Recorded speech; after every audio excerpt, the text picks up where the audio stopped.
My name is Sam Hatchell. I'm from Albuquerque, New Mexico, and grew up here. Only time I left, I was in the Navy for about 6 years, and I came back and was went through UNM and CNM for construction management school. And so I've been with Jayne's for 15 years. I started a entry level project engineer intern. It's an internship, and we have internships all the time. And so I started like a lot of guys that are in this office today started, which is an internship working for a project manager, and then slowly finished my degree, became a full-time project engineer, and then continued to move into quality, our quality department. I oversee that now. And then we recently, it's been since 2015, so not so recent, but since 2015, we actually have taken an initiative to actually coach our employees. That's kind of maybe the generalist term for it. We're teaching people how to be better leaders. And so I've taken on that role kind of as a coach, leadership development. So I'm the director of leadership development and quality. And that's what I do today after 15 years of being in the industry.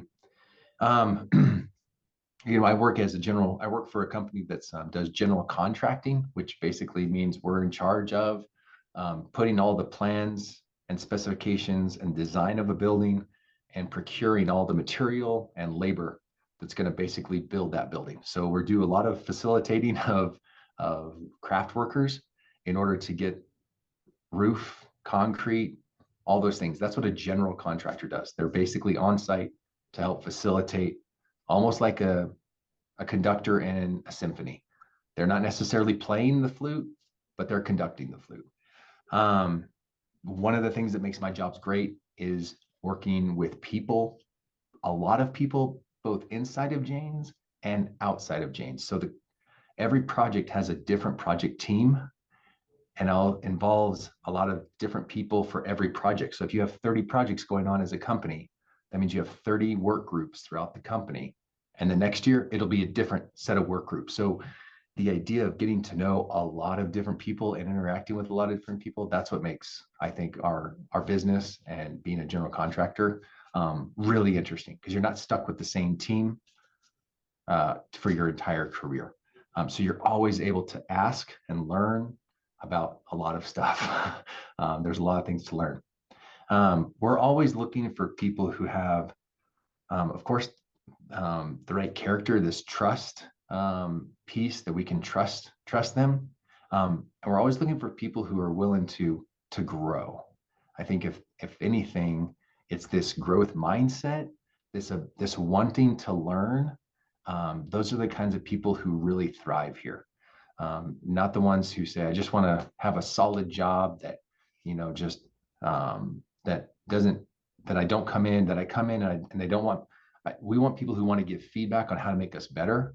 We don't want people to just come in, do the job, and then leave and have no drive to make us better as a company. We're an employee-owned company, which meaning if you come to work for Jayne's, or an ESOP is another term, employee stock option plan, an ESOP, that means that I'm part owner, and all my employees, or all the guys that I work with, they're also owners. So we want to make this company better, right? So we are always looking for people who have that kind of mentality. In terms of currently the market we're in right now, what we're always looking for is craft workers. So we do concrete, we self-perform concrete, right? Which includes carpenters, concrete finishers, and also masons. And then we'll also have mill shop. So mill shop is cabinetry, right? So all the cabinetry inside your school was put together and built by some kind of mill shop. We have that on site, and we're always looking for craft workers in those things. We're usually looking for some kind of entry level project manager type, like a project engineer intern, that would be able to come in and just support and learn about project management. And then also what they call a superintendent. Then the superintendent is the one that every job site you see around town has a superintendent, whether it's Jayne's or not. And they're really the guy on the ground that is usually has a lot of field knowledge, but he's out there making sure that the flooring contractor is putting in the floor correctly. He's making sure that the flooring contractor knows that the electrician is right behind him, or that he's scheduling the next day that we're going to have this, water testing, or we're going to have a roof inspection. That superintendent usually comes through the trades. A lot of our guys have come through the trades and they become that superintendent. So they are the face of Jayne's on every project is our superintendent. One of the things that when it comes to what we're looking at characteristics is tenacity or persistence, whatever you want to call it, but it's this idea that I want to continue to just drive and make sure I'm doing the job correctly, even if it's just trying to get hired. We just had this last week. This guy was calling constantly. Once we told him we were looking for a project engineer, we just hadn't had a date for an interview yet, and he called every day. Every day he was calling, and lo and behold, he'll probably get that job because he was just exhibiting some persistency and some tenacity. The other thing we look for is patience. There's a lot of times where somebody will come in with an expectation that they should be making a certain amount of salary, and we want to get them there, but they just don't have the skill set to add that much value at this point. So they have to come in, and you have to be patient. You have to be patient and be willing to realize that you've got to work through this company or an organization, and not coming in expecting that you should be paid this much, or you should have there's like we're looking for people who are confident but not feel so entitled necessarily.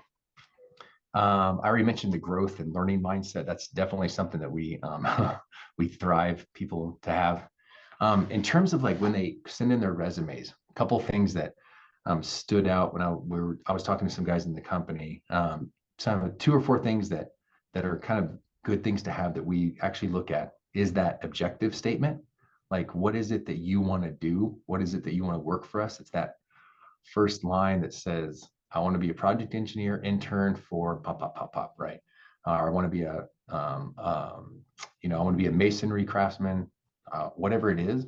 Like that helps kind of know what the heck do you want to do when you come work for us. The other piece is always putting those things like the things that you may think are everybody knows, still put them in there.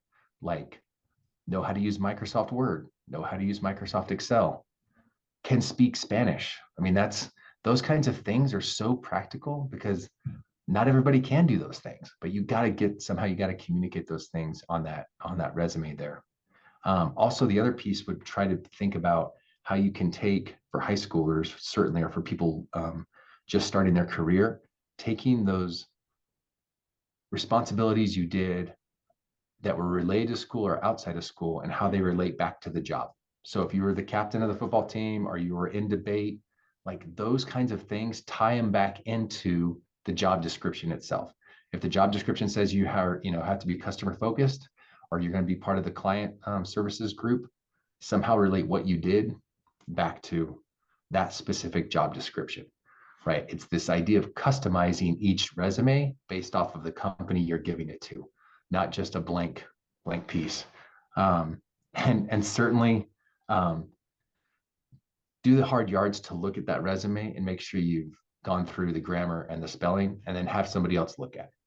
Because there's nothing like getting a resume that says I'm really good at writing and they misspelled writing, right? So those are all things that I think that are just some practical ideas to kind of work through. And then the last one is, if you start something on your resume in terms of like you started school, make sure you show that when you finished it. Because this idea of just starting things and then just letting them kind of trickle down, anything that you actually started and finished, put that on the resume. It shows that you actually stuck with something. And that speaks a lot. And then lastly, it's just this idea that certainly people coming into our industry, we don't expect them to have the knowledge.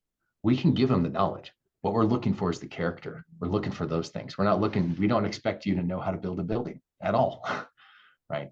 So that's all I have.